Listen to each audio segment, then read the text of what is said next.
So I'm beginning a series here where I'm going to be remodeling this bathroom. See, it's kind of old, or a bit old on it. So it's going to be over several weeks. So you can old cabinet here. I'm going to be replacing the countertop, getting rid of that gaudy light, getting rid of the mirror as well, and pulling out all the floor. The cabinet I'm going to make myself.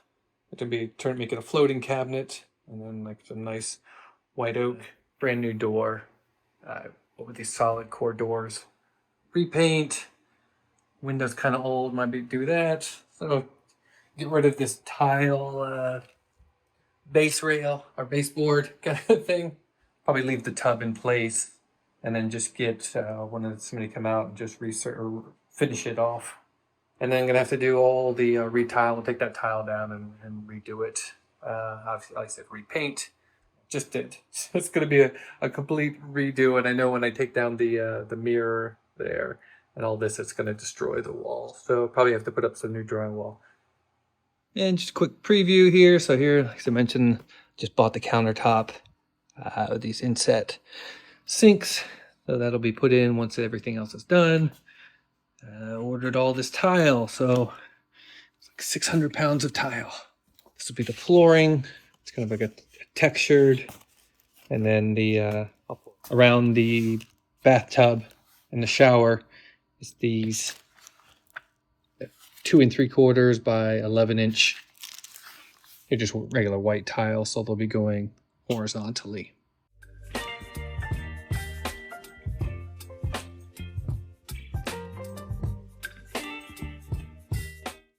So the first part I decided to tackle was the baseboard.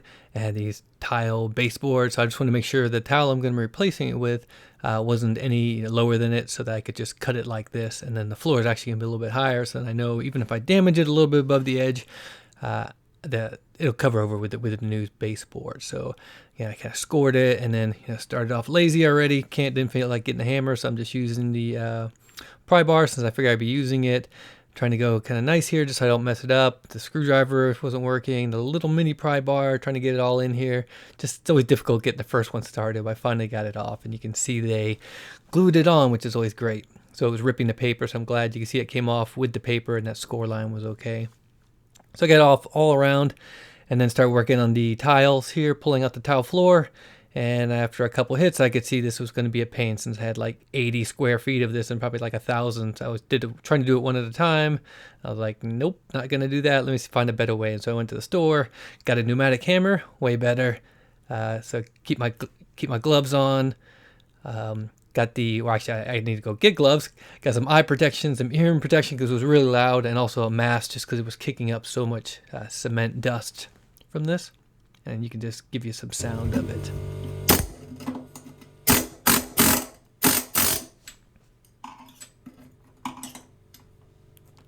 So it's pretty loud.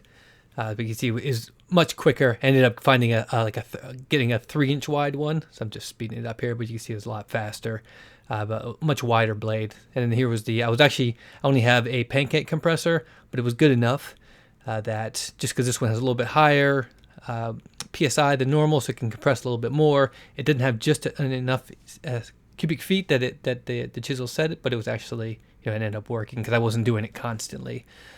But then it made a huge mess that I had to clean up. You can see this is just like 1/10 of the area that I had to do.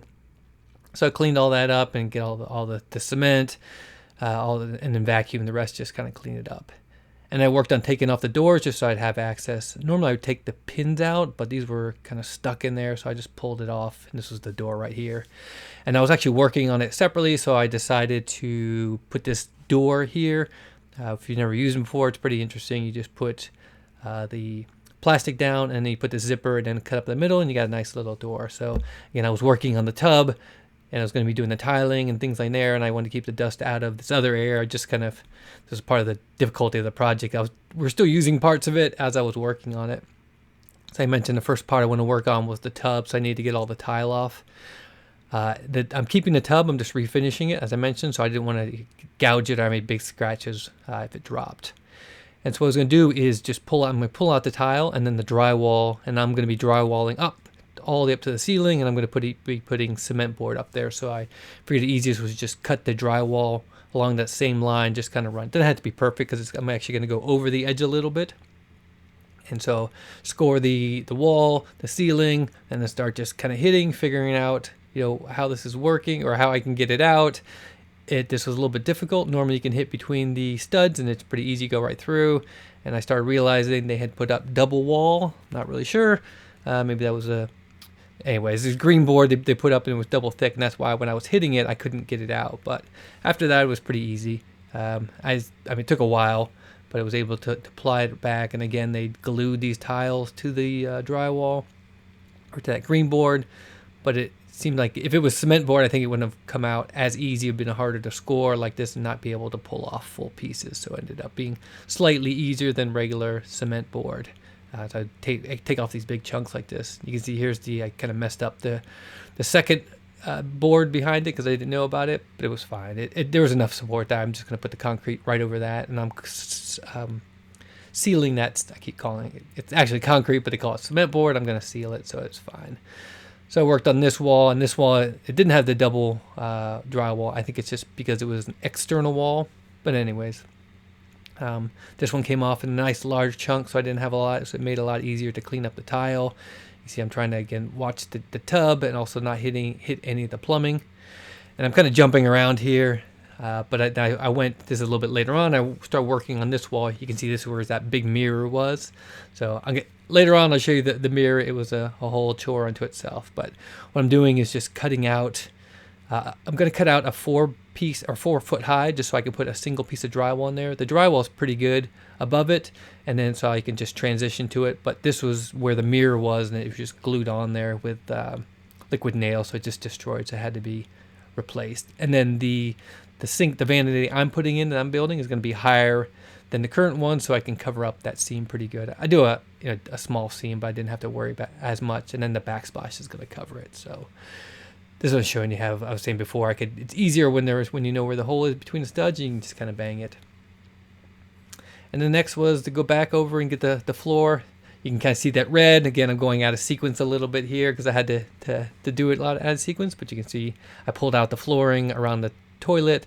Actually found a little bit of mold, looks like, and so you can see some staining on the floor. It wasn't too bad, and there's not going to be any moisture, so I just kind of left it in place there.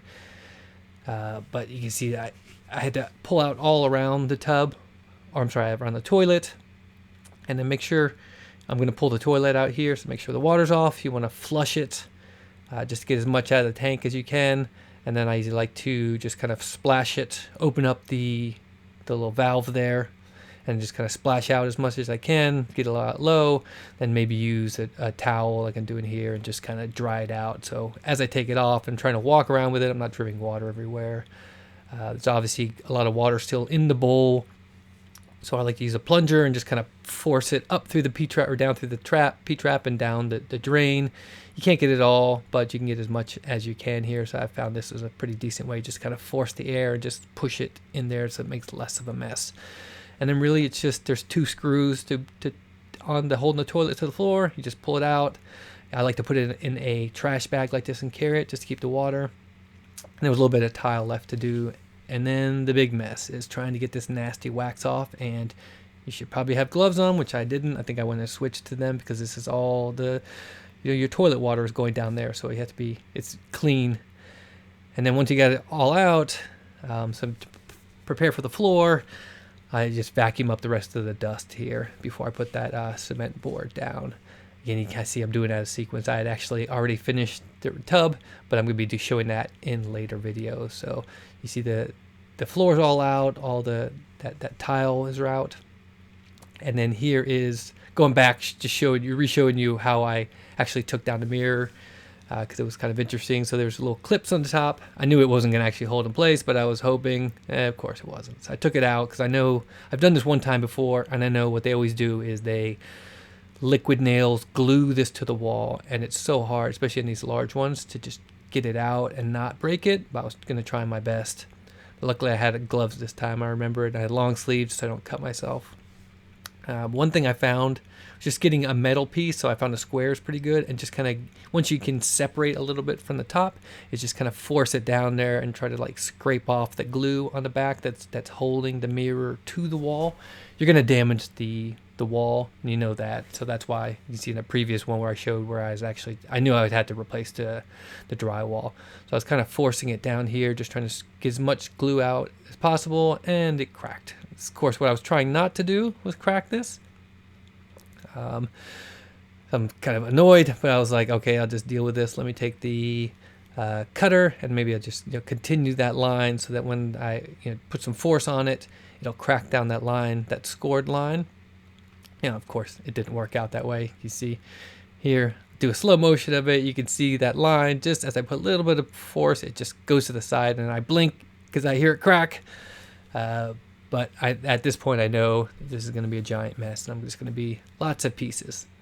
It probably would have been difficult carrying that almost 5.5 foot piece of glass. It's like 3 feet tall as well, but I was just hoping I didn't have to make a mess like this. So this was, I'd pull it all down to pieces, make sure I vacuumed everything. Eventually it came down. I had to put it in a box and kind of tape it up because it was pretty dangerous with all these shards.